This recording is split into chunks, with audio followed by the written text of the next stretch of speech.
Welcome to Mega Nine TV burning topic. Israel Iran మధ్య 12 రోజుల పాటు సాగిన హై వోల్టేజ్ యుద్ధం సీజ్ ఫైర్తో ముగిసిందా? ఈ యుద్ధంలో ఎవరు గెలిచారు?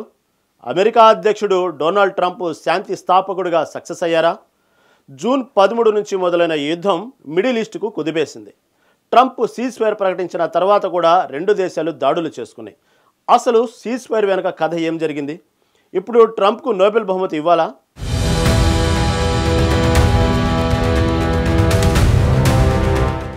ఇరాన్ ఇజ్రాయెల్ మధ్య ఎట్టకేలకు ఉద్రిక్తతలు చల్లారాయి. ఇజ్రాయెల్ ఆపరేషన్ రైజింగ్ లయన్ పేరుతో ఇరాన్లోని మిలిటరీ అనుస్థావరాలపై భారీ ఎయిర్ స్ట్రైక్ చేసి యుద్ధాన్ని మొదలుపెట్టింది.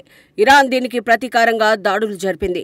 ఆపరేషన్ ట్రూ ప్రామిస్ 3 అంటూ Israel fighter jet fuel production సెంటర్లు, ఎనర్జీ సప్లై సెంటర్లపై డ్రోన్లు, మిసైళ్లతో దాడి చేసింది. ఈ దాడులు ఇరాన్లోని సెంట్రిఫ్యూజ్ ప్రొడక్షన్ సైట్ను టార్గెట్ చేశాయి. ఇజ్రాయెల్లోని బీర్షెబా నగరంలో ఇరాన్ మిసైల్ దాడిలో 4 చనిపోయారు. ఇరాన్లో ఇజ్రాయెల్ దాడుల్లో 606 మంది మరణించారని ఇరాన్ హెల్త్ మినిస్ట్రీ చెప్పింది. కానీ ఇండిపెండెంట్ గ్రూప్స్ ఈ సంఖ్య రెట్టింపు ఉంటుందని అంటున్నాయి. ఈ యుద్ధం మిడిల్ ఈస్ట్లో టెన్షన్ను పీక్స్కు తీసుకెళ్లింది. అమెరికా కూడా ఈ యుద్ధంలో దిగింది.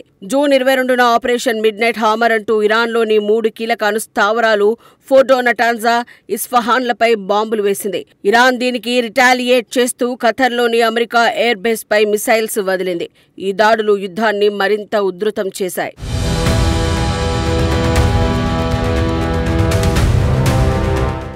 ఉద్రిక్తతల మధ్యలో అమెరికా అధ్యక్షుడు డొనాల్డ్ ట్రంప్ సీజ్ ఫైర్ ప్రకటించారు. ట్రంప్ తన ట్రూత్ సోషల్ ప్లాట్ఫామ్లో ఇజ్రాయెల్ ఇరాన్ మధ్య పూర్తి సీజ్ ఫైర్ ఒప్పందం జరిగింది, 12 రోజుల యుద్ధం అధికారికంగా ముగిసింది అని పోస్ట్ చేశారు. ఈ సీజ్ ఫైర్ను ఖతర్ ప్రధాని మధ్యవర్తిత్వంతో సాధించారు. ట్రంప్ ఖతర్ ఎమీర్తో మాట్లాడి ఇజ్రాయెల్ ఒప్పుకున్నట్లు చెప్పి ఇరాన్ను కూడా ఒప్పించమని అడిగారు. ఇరాన్ మొదట ఎలాంటి ఒప్పందం లేదు అని చెప్పినా తర్వాత వాళ్ళ విదేశాంగ మంత్రి అబ్బాస్ అరాక్చి ఇజ్రాయెల్ దాడులు ఆపితే మేం కూడా ఆపేస్తామని సిగ్నల్ ఇచ్చారు. సీజ్ ఫైర్ మంగళవారం ఉదయం 7:30 గంటలకు అమల్లోకి వచ్చింది. ఇరాన్ మొదట సీజ్ ఫైర్ పాటిస్తోంది. 12 గంటల తర్వాత ఇజ్రాయెల్ కూడా దాడులు ఆపేస్తోంది. 24 గంటల యుద్ధం పూర్తిగా ముగుస్తుందని ట్రంప్ ప్రకటించారు. కానీ సీజ్ ఫైర్ ప్రకటించిన కొన్ని గంటల్లోనే ఇరాన్, ఇజ్రాయెల్ ఒకరిపై ఒకరు దాడులు చేసుకున్నారు.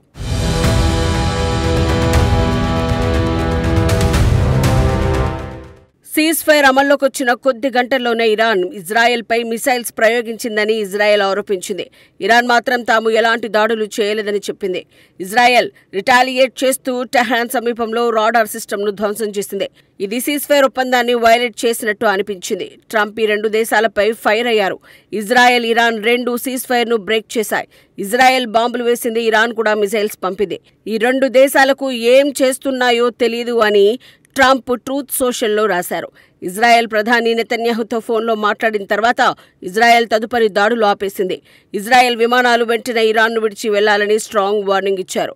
ఇజ్రాయెల్ సీజ్ ఫైర్ను పాటిస్తే తాము కూడా పాటిస్తామని ఇరాన్ ప్రెసిడెంట్ మసౌద్ పెజెష్కియన్ చెప్పారు.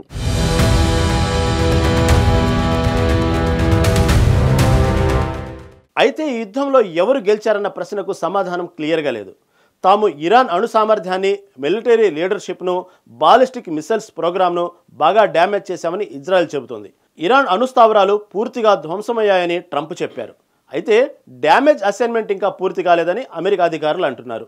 ఇరాన్ మాత్రం తమ అణుస్థావరాలు సేఫ్గా ఉన్నాయి, తాము ఇజ్రాయెల్, అమెరికాకు గట్టిగా బదులిచ్చామని చెప్పుకుంటుంది. ఇరాన్ అమెరికా బేస్పై దాడి చేసినప్పుడు ముందుగా వార్నింగ్ ఇచ్చింది. దీనివల్ల అమెరికా సైనికులు ఎవరూ చనిపోలేదు. ఈ 3 దేశాలు తమ ప్రజలకు తామే గెలిచామని చెప్పుకుంటున్నాయి. ట్రంప్ శాంతి స్థాపకుడిగా సక్సెస్ అయ్యారంటే ఆయన సీజ్ ఫైర్ సాధించడంలో కీలక పాత్ర పోషించారు. కానీ సీజ్ ఫైర్ తర్వాత కూడా దాడులు జరిగాయి కాబట్టి ఈ శాంతి ఎంతకాలం నిలుస్తుందన్నది ప్రశ్న.